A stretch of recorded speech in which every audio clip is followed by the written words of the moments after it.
2월 16일 오늘의 중국입니다. 먼저 차이신의 보도 내용입니다. 중국의 비닐봉지 금지 조치에 대응해서 중국 업체들이 생분해성 플라스틱의 공급량을 대폭 늘릴 계획입니다. BBCA는 PLA 폴리머스 연간 5만 톤 제조 능력의 공장을 가동했고 2023년까지 연간 70만 톤 규모로 확장할 계획입니다. BBCA의 도쿄 파트너사인 하이캠을 인터뷰한 결과 중국의 주요 생산업체들은 PBAT와 폴리부틸렌 석신산 등의 연간 생산량을 총 124만 톤 규모로 늘릴 계획이라고 밝혔으며 이는 작년 6월 달에 4.8배에 이르는 규모입니다. 중국에서는 사용된 플라스틱의 40%가 매립되거나 쓰레기로 끝나며 바다를 오염시키는 전 세계 플라스틱 쓰레기의 4분의 1을 차지하고 있는 것으로 추산됩니다. 로이터입니다.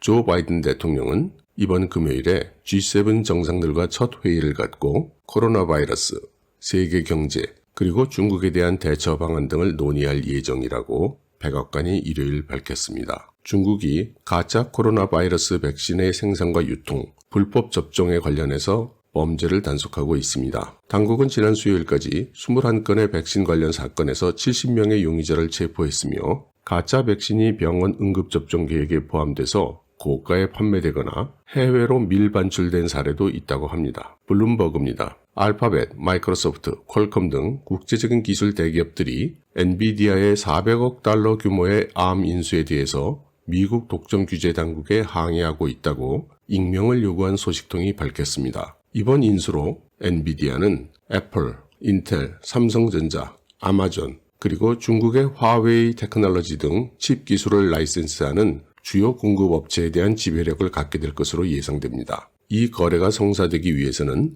엔비디아는 미국, 영국, EU, 중국의 독점금지법 관계자들의 기나긴 검토 과정을 거쳐야 합니다. 중국일보입니다. 중국의 외국인 투자 민간 항공업 규정이 폐지되었습니다. 그동안 중국의 항공업은 특정 사안만 외국 기업의 진입을 허가하는 포지티브 리스트를 적용해 왔는데 이제 네거티브 리스트 방식으로 전환하였습니다. 네거티브 리스트 이외의 사안에 대해서는 인허가 및 사후 관리에 있어서 중국 기업과 외국 기업이 동일한 비차별적 방식으로 관리하게 된다고 합니다. 중국은 민간 항공 분야, 즉 민간공항, 통영항공, 여기서 통영항공이라는 것은 공업, 농업 등 일반 영역에서 항공기술을 활용하는 것을 말합니다. 장비 제조, 드론 등에 대해서는 장려책을 펴고 있습니다. 베이징에서 실시 중인 디지털 위안화의 시범사업에 새로운 항목이 하나 늘었습니다. 신용카드와 같은 크기로 NFC 칩을 탑재한 디지털 위안 카드가 나온 것입니다. 이렇게 되면 휴대폰이 없는 사람,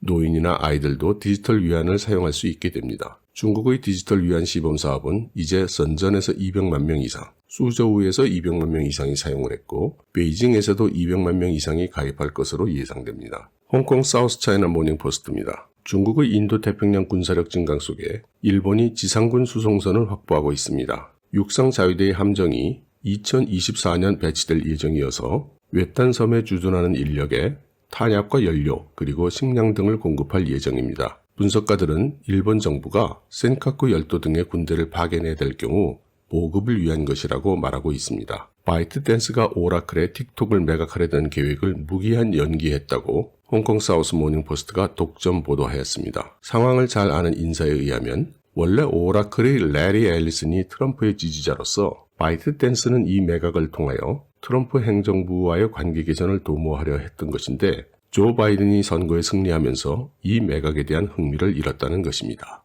여러분, 좋은 하루 되십시오.